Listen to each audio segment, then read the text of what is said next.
அனைவருக்கும் வந்தனம். நம்ம லைஃப்பில் ஃபேஸ் பண்ணுற எந்த சுச்சுவேஷனுமே புதுசு கிடையாது. நம்ம பார்க்குற எந்த ப்ராப்ளமுமே புதுசு கிடையாது.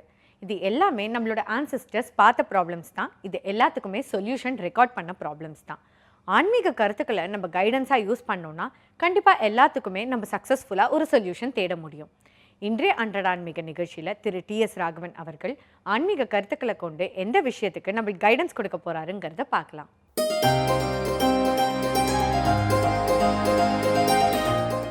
அன்றாட ஆன்மீகம் நிகழ்ச்சியில் உங்களை சந்திப்பதில் மிக்க மகிழ்ச்சி. உங்கள் அனைவருக்கும் எனது கனிவான பணிவான வணக்கங்கள். தனி மனிதன் வாழ்க்கையிலே, அலுவலகங்களிலே, சமுதாய கூட்டிலே நாம் பல நேரங்களிலே பல தீர்மானங்களை, பல டெசிஷன்ஸை ஒவ்வொரு டெசிஷனும் எடுக்கிறச்ச நாம் நம்முடைய அலசி ஆராய்ந்து எடுத்த முடிவுகளின்படியாக முடிவுகளை எடுக்கின்றோம்.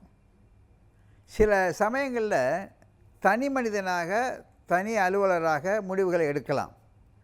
சில சமயங்களில் பிறரை கலந்து ஆலோசிக்க வேண்டிய நிலைமை இருக்கும். இப்போது நம்ம வீட்டில் ஒரு ப்ராப்பர்ட்டி வாங்குகிறோம் வச்சுங்களேன், ஒரு வீடு வாங்குகிறோம் வச்சுங்களேன். வீடு வாங்குறச்ச நம்ம கையில் பணத்துக்கு ஏற்பாடு பண்ணிக்கலாமா இருக்கும், நம்ம கையில் அந்த இடம் பிடிச்சிருக்குமா இருக்கும். இருந்தாலும் நம்ம என்ன செய்கிறோம், பத்திரங்கள்லாம் சரியாக இருக்கான்னு பார்க்குறதுக்கு ஒரு வக்கீல்கிட்ட போய் பார்க்குறோம். அந்த தஸ்தாவேஜுகள், பத்திரங்கள்லாம் சரியாக இருக்கா, உடைமைகள்லாம் சரியாக இருக்கா, விற்கிறவருடைய உரிமை சரியாக இருக்கான்னு பார்க்குறோம் இல்லைங்களா. அப்போ ஒரு லீகல்கிட்ட போய் ஒரு ஒப்பீனியன் கேட்குறோம், ஒரு லாயர்கிட்ட போய் ஒப்பீனியன் வாங்குகிறோம், லீகல் அட்வைஸ் வாங்குகிறோம்.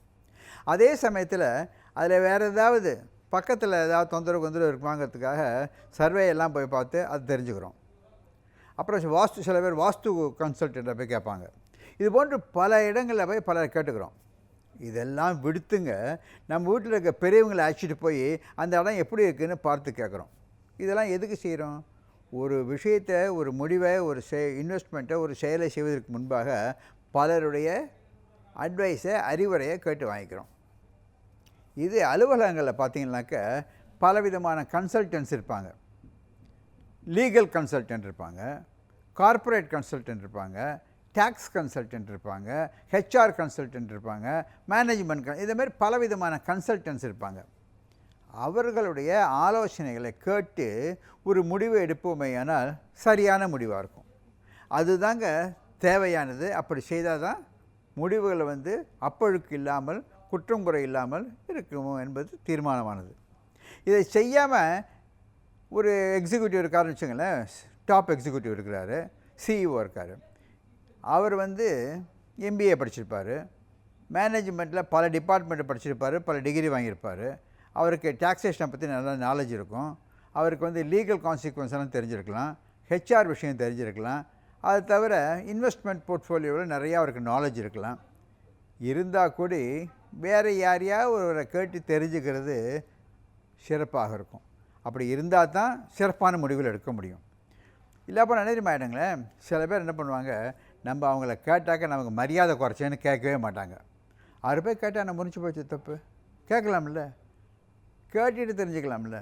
அது செய்யாமல் என்ன பண்ணுவாங்க, தனித்து முடிவு எடுப்பார்கள். இந்த வீடு வாங்குறதை பற்றி பேசணும் பாருங்கள். அந்த வீட்டில் யாராவது பக்கத்தில் ஒரு 2 வீடு தள்ளி கட்டியிருப்பாங்க. அவங்கள போய் ஏங்க தண்ணி இங்கே எப்படி இருக்குதுன்னு சொல்லுங்கள். அவரு சொல்லுவார், இல்லை நீங்கள் நம்பிடாதீங்க, இங்கே தண்ணி பிராக்கிஷாக இருக்கும், தண்ணி உப்பு கறிக்குங்க, பார்த்து வாங்குங்க அப்படிங்கிறது அவர் சொல்லுவார். ஆனால் விற்கிறவர் நம்மகிட்ட ரொம்ப நல்ல உத்தமமான தண்ணின்னு சொல்லுவார். ஆக 2 வித்தியாசம் தெரிஞ்சு நம்ம கேட்குறதுக்கு யோசிக்கக்கூடாது. கேட்க வேண்டிய சமயத்தில் உதவியை எடுத்துக்கொள்ள வேண்டிய நேரத்தில் சரியான உதவியை எடுத்துக்கணும். அதில் வெக்கப்படக்கூடாது. இந்த உதவியை ஏன் நம்ம கேட்க மாட்டேங்கிறோம்?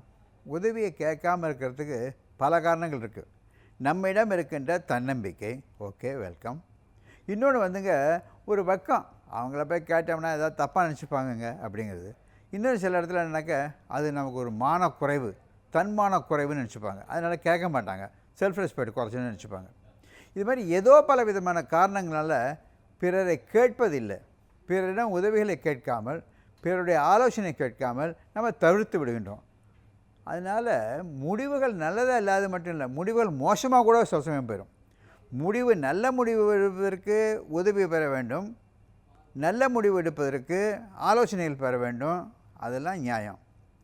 ஆனால் அந்த ஆலோசனைகளை பெறாவிட்டால், உதவிகளை பெறாவிட்டால் முடிவு மோசமானதாக போவதற்கும் வாய்ப்பு இருக்கிறது, தோற்று போகிறதுக்கும் வாய்ப்பு இருக்குது. இப்போ இந்த வீடு வாங்கணும் பார்த்தீங்களா, அப்போ ஒரு 1,00,000 ரூபா அதிகப்படியாக போட்டு வாங்க வேண்டியிருக்குன்னு வச்சுங்களேன். நம்ம யாராவது தெரிஞ்சவங்கள்ட்ட உறவுக்காரங்கள்ட்ட போய் கேட்டு வாங்கிட்டோம்னாக்க அந்த 1,00,000 ரூபா போட்டுட்டோம்னாக்க இப்போ ப்ராப்பர்ட்டியை வாங்கிடலாம். இன்னும் ஒரு 5 வருஷத்தில் 10 வருஷம் இந்த ப்ராப்பர்ட்டி வேல்யூ இன்க்ரீஸ் ஆகிடும். இந்த 1,00,000 ரூபா இப்போ கேட்டு வாங்காமல் விட்டுட்டோம்னாக்க 5 வருஷம் கழிச்சு அந்த ப்ராப்பர்ட்டி வேல்யூ ஜாஸ்தி போகிறச்ச நமக்கு 1,00,000 ரூபா கடன் வாங்கினது தான் தோணுமே ஒழிய 10,00,000 ரூபா நஷ்டமாக போகும். ஆக நஷ்டம் அதிகமாக போயிடும். இது அலுவலகங்களில் தனிப்பட்ட வாழ்க்கையில் மகாபாரத்தில் சிறப்பான ஒரு எடுத்துக்காட்டு. இந்த யுதிஷ்டிரன் இருக்கார் பார்த்தீங்களா, தர்மபுத்திரர், அவருக்கு இந்த தாயக்கட்டை விளையாடணும், சொக்கட்டம் விளையாடணும் ஆசை. அது ஆசைப்படுறதுக்கு எதிர்த்தாப்போல் நிற்கிறது யார், திருதராஷ்டிரனுடைய மகனோட விளையாடுறாரு. அவங்க விளையாடுறச்ச அவங்களுக்கு உதவி பண்ணுவதற்கு சகுனி மாமா இருக்கார். சகுனி மாமா வேலை செய்கிறாரு. தர்மபுத்திரர் என்ன பண்ணியிருக்கலாம், கிருஷ்ணர்கிட்ட போய் உதவி கேட்டிருக்கலாம். கிருஷ்ணர்கிட்ட உதவி கேட்கவே இல்லை. இவருக்கு வெக்கம். கிருஷ்ணனை போய் என்ன கேட்குறது? அது மட்டும் இல்லை, கிருஷ்ணனை கேட்டால் கோவப்படுவான், செய்யக்கூடாதுன்னு சொல்லுவான்னு ஒரு எண்ணம்.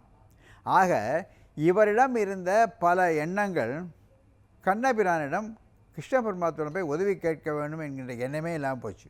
ஆனாக்க பாருங்கள், துரியோதனன் என்ன பண்ணால், இந்த சகுனி இந்த பகடை விளையாடுவதிலே சிறந்தவன், காந்தார மன்னனை கேட்டாக்க அவன் கெட்டிக்காரங்கன்னு தெரிஞ்சுக்கிட்டான். ஹீ யூஸ்டு ஹிம், எனக்கு பதிலாக என்னுடைய மாமா ப்ராக்சியாக இருந்து விளையாடுவார் என்று சொல்லிவிட்டார். அந்த ப்ராக்சியை அவன் அப்பாயின் பண்ணதுனால சகுனி அவன் தன்னுடைய ஆட்ட திறமையை துரியோதனை உபயோகித்து கொண்டதுனால, அவனுடைய ஆலோசனையின் பேரில் அவனுடைய ஆட்ட திறமையை உபயோகித்து கொண்டதுனால அந்த சூதாட்டத்தில் துரியோதனன் வென்றான். துரியோதனன் வென்றது மட்டுமல்ல, தர்மபுத்திரர் தோற்றது மட்டுமல்ல, தர்மபுத்திரர் தன் ராஜ்யத்தையே இழந்தார். அது மட்டும் இல்லை பாருங்கள், அப்போ கூட தர்மபுத்திரருக்கு கிருஷ்ணனை கூப்பிடணுங்கிற எண்ணம் வரலைங்க. அவருக்கு தான் வரலன்னு வச்சுங்க. அவருடைய தம்பியைகளெல்லாம் வைத்து எழுந்தார், பணயமாக வைத்து எழுந்தார், தன்னுடைய மனைவியை பணயமாக வைத்து எழுந்தார். இதெல்லாம் மனசு போச்சா கூட அப்போ கூட கிருஷ்ணனை கூப்பிடணும் அவருக்கு தோணலை. பார்த்தீங்களா? ஏன்? வெக்கம் இல்லை, தன்மான உணர்ச்சி, ஏதோ ஒரு காரணம். அவருக்கு மட்டும் இல்லைங்க, தம்பிகளுக்கு கூட அந்த எண்ணம் வரல பாருங்கள். அவங்களாவது கிருஷ்ணனை கூப்பிடலாம், மைத்துனரை கூப்பிடலான்னு தோணிருக்கலாம் இல்லையா? அவங்களும் கூப்பிடலாங்க. அதாவது எந்த ஒரு தக்க சமயத்தில், அது அப்ரோப்ரியேட் டயத்தில் ஒரு உதவியை எடுத்துக்கொள்ளாமல், ஒரு ஆலோசனையை பெறாமல் தக்கவரின் உதவியை பெறணும். அப்படி இல்லைனாக்க மேட்ரே ஓவர், நஷ்டம் வந்துடும். பாருங்கள், ஒரு நோயாளி இருக்கார், நம்ம வீட்டில் ஒரு பெரியவர் இருக்கார். அவருக்கு ஏதோ உடல்நலம் சரியில்லை, மாற வலிக்குது, சாதாரணமாக வலிக்குதுன்னு சொல்கிறாருன்னு வச்சுங்க. அவரை கொஞ்சம் விசாரிச்சுக்கிட்டு உடனே ஒரு டாக்டர்கிட்ட போய் ஒரு அட்வைஸ் எடுத்துக்கணும். நம்ம என்ன சும்மா வாயுவாக இருக்கும், கொஞ்ச நேரத்தில் சரியாக பண்ணி வெந்நீரை கொடுத்துட்டுருக்கோன்னு வச்சுங்க. அது படிப்படியாக வளர்கின்றது. அந்த கோல்டன் ஹவர்னு சொல்லுவாங்க பாருங்கள், அந்த 1 மணி நேரத்திற்குள்ளே டாக்டரை இப்போ யாராவது கேட்டிருந்தீங்கன்னாக்க அவருடைய ஒரு ஆலோசனை பெற்றிருந்தமையானால் டாக்டர் சரியாக சொல்லியிருப்பார். அவர் ஆஸ்பத்திரியில் அட்மிட் ஆகி அவருடைய உயிரை காப்பாற்றிருக்கலாம். நம்ம என்ன பண்ணுறோம், ஏதோ சில காரணங்களுக்காக ஆலோசனை பெறுவதில்லை. ஆலோசனை பெறுவது இல்லாமல் மட்டும் இல்லை, அவருடைய உதவியும் நாடுவதில்லை. 108க்கு ஃபோன் பண்ணாக்கா ஆம்புலன்ஸ் கொண்டு போய் பார்த்துட்டு போகிறோம். அதை செஞ்சுருக்கலாம் இல்லை? அந்த உதவி ஏன் ஏற்றுக்கொள்ளக்கூடாது? தமிழ்நாடு அரசு தான் அந்த ஏற்பாடு செய்திருக்கிறது. அந்த உதவியை எடுத்துக்கலாம் இல்லைங்களா? அதை நம்ம உதவியை ஏற்றுக்கொள்ளாதனால, ஆலோசனையை பெறாதனால இந்த நோயாளியின் நிலைமை கவலைக்கிடமாக போகிறது. ஆக எந்த நேரத்தில், எந்த சமயத்தில் உதவியை பெற வேண்டுமோ, ஆலோசனையை பெற வேண்டுமோ, அதற்கு அஞ்சாமல் பெற வேண்டும். எப்படி ஒரு நோயாளியின் உயிரை காப்பதற்கு தக்க சமயத்தில் உதவியும் ஆலோசனையும் பெற வேண்டுமோ, அதுபோலவே தனி மனிதருடைய வாழ்க்கையில் வீடு வாங்கிறதுக்கு உதாரணம் வச்சுக்கிட்டோம்.